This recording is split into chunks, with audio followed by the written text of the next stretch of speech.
Она што се случуваше околу Скопје со пожарите воопшто не беше случајно, туку очигледно цел од една организирана акција на лица кои не му мислат добро ниту на Скопје, ниту на Македонија. Полицијата пронајде дрва потопени во бензин, гума и ракавици на неколку места на кои имаше пожари околу Скопје.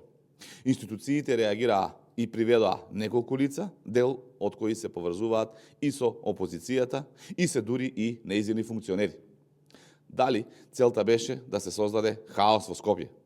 И дали затоа веднаш по избивањето на пожарите се вклучи СДС и до нив блиски чинители со соопштенија и коментари? Тргнали опозицијата во организирана акција за искористување на пожарите во политички наратив. Единствено нешто што очигледно ја осуети ваквата злонамерна политика на опозицијата беше брзата реакција на институциите, новите возила кои ги промовираше премиерот и високо мотивираниот кадар.